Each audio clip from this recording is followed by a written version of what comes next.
情报对国家来说就是命根子，一旦让别人捏住了，就容易出大问题。中国这些年发展快，但也总碰上一种怪事，就是每次有大政策或重要消息要出来，西方媒体那边好像总能先闻到风声，赶紧报道出去。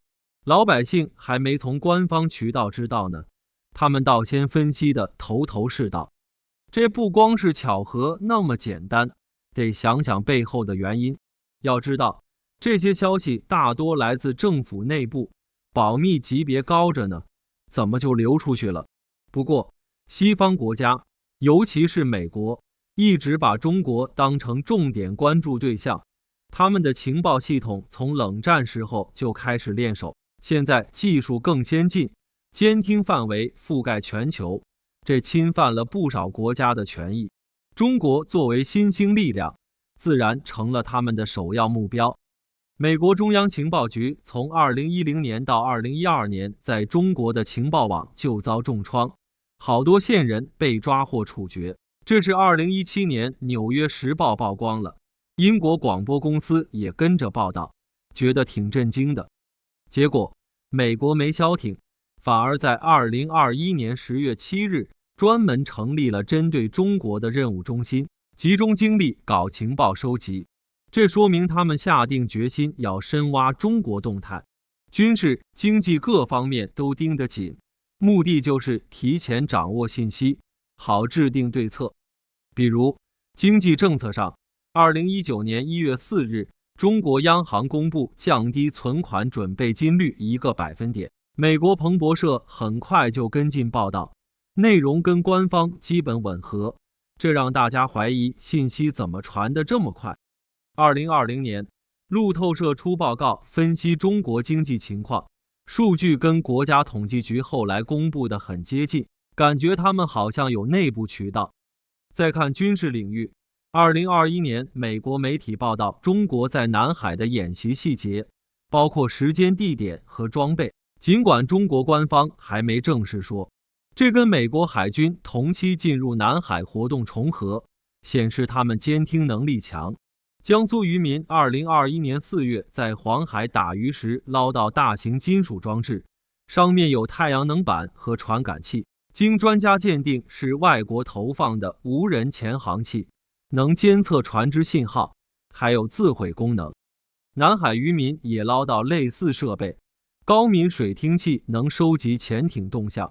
这些装置证明，西方势力在海域布下了网，实时窃取情报。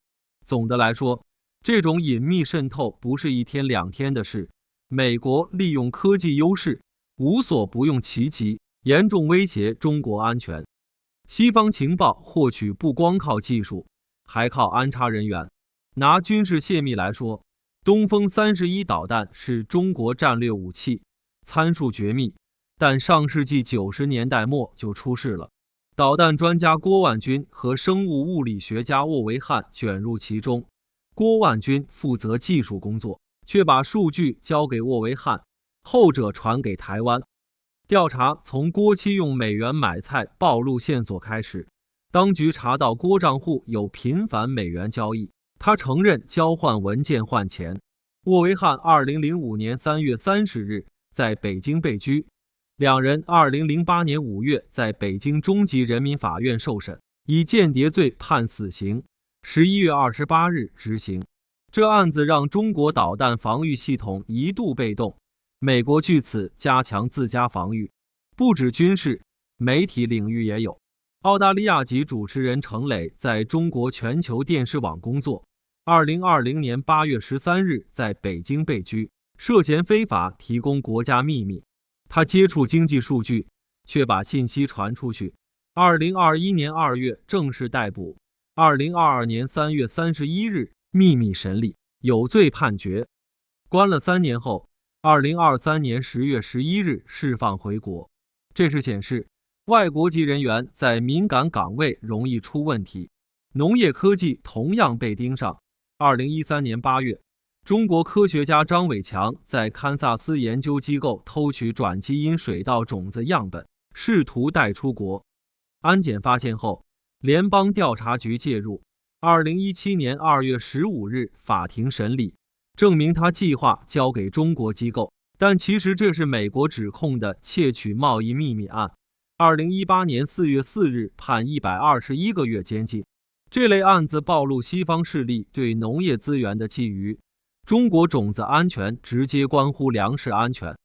监听渗透更隐蔽，渔民捞到的装置不止1、2次。2019年，江苏渔民打捞到多个外国间谍设备。2020年表彰11人，那些装置型号多样，能测量水文数据，实际用于军事侦察。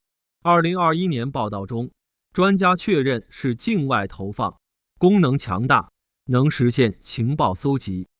经济监听上，彭博社和路透社的报道总能贴近官方数据。2020年，路透社分析中国 GDP 4季度 6.5% 增速高于预估，全年 2.3% 正增长，成为全球唯一主要经济体正增长。这些提前或贴合报道，说明他们有渠道获取实时信息。美国任务中心成立后，情报战更激烈，中国必须警惕内部风险。面对这些渗透，中国得加强防护，提升大家的反间意识。间谍往往为私利出卖国家，最终下场惨，像郭万军和沃维汉那样付出生命代价。国家安全部门持续监控。2023年初曝光境外势力以捐资助学名义拉拢青少年，利用报恩心理，怂恿他们进党政机关或科研院所窃密。2024年8月，国家安全部披露类似案子，提醒大家警惕。这些努力旨在堵住漏洞，维护核心利益。当局鼓励民众报告可疑行为，渔民上交装置后获奖励。2016年起，沿海省份累计91人受益。2022年1月，江苏表彰11人，这激发全民参与。技术上，投资加密系统，监控网络，防止数据外泄。2021年后，对抗美国情报，中国定期演练，模拟入侵。教育宣传也很关键，学校社区讲座讲解间谍手法，避免年轻人上钩。2024年9月，安全部公众号发警示，境外人员假装朋友接近学生，交换礼物藏设备，民众提高警惕，就能减少风险。总而言之，国家安全靠集体行动。中国发展中面对挑战，但通过完善机制，确保信息安全，就能稳扎稳打。西方预判再准，也挡不住中国前进步伐。以上内容来源于网络，不代表本频道立场。